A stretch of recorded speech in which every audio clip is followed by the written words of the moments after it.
Color. It plays a vital role in design and everyday life.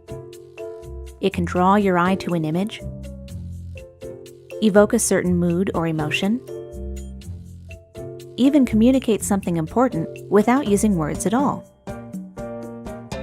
So how do we know which colors look good together and which ones don't? The answer is simple: color theory.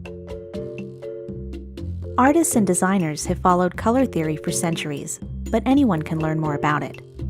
It can help you feel confident in many different situations, whether it's choosing colors for a design or putting together the perfect outfit.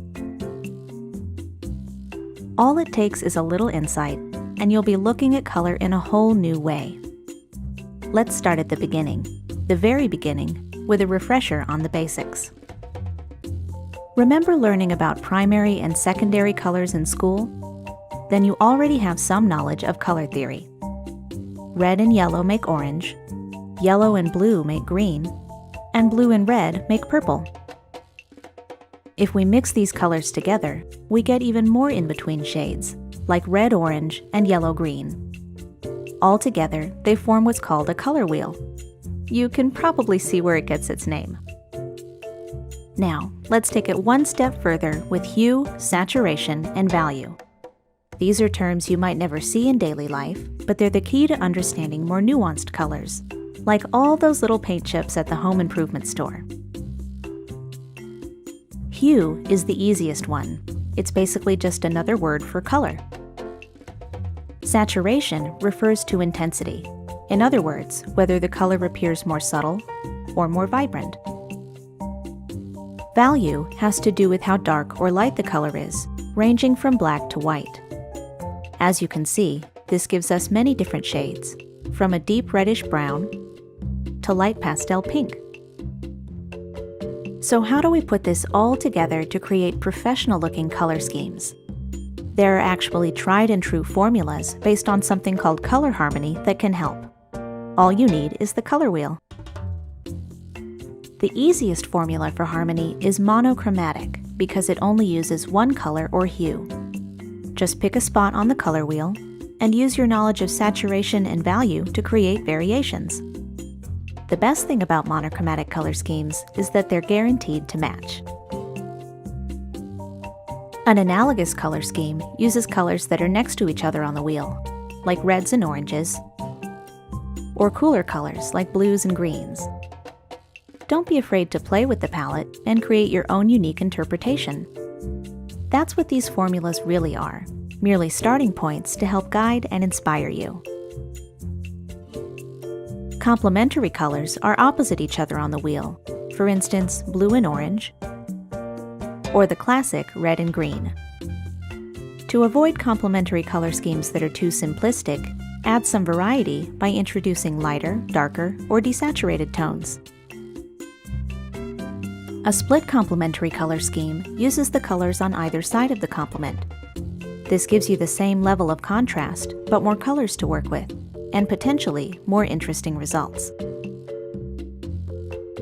A triadic color scheme uses 3 colors that are evenly spaced, forming a perfect triangle on the wheel.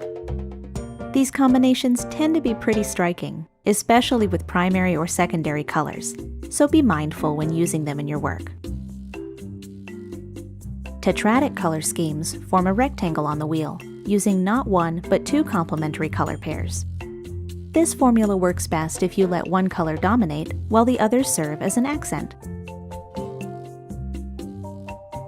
There are a few classic do's and don'ts when it comes to color. For instance, have you ever seen colors that seem to vibrate when they're placed next to each other? The solution is to tone it down, literally, and there's a simple way to do it. Start with one color and try adjusting its lightness, darkness, or saturation. Sometimes a little contrast is all your color palette needs. Readability is an important factor in any design. Your colors should be legible, engaging, and easy on the eyes. Sometimes that means not using color, at least not in every little detail. Neutral colors like black, white, and gray can help you balance your design, so when you do use color, it really stands out. Every color sends a message. It's important to consider the tone of your project and choose a color palette that fits. For example, bright colors tend to have a fun or modern vibe. Desaturated colors often appear more businesslike. Sometimes it just depends on the context. You'd be surprised how flexible color can be. You can find ideas for color schemes in all kinds of interesting places, from advertising and branding to famous works of art. You can even use a web resource to browse color palettes or generate your own. Even experienced designers take inspiration from the world around them. There's nothing wrong with finding something you like and making it your own. Everywhere you look, there's color, color, and more color. It can be intimidating to use it in your work, but it doesn't have to be. Just keep experimenting and remember what you've learned about color theory.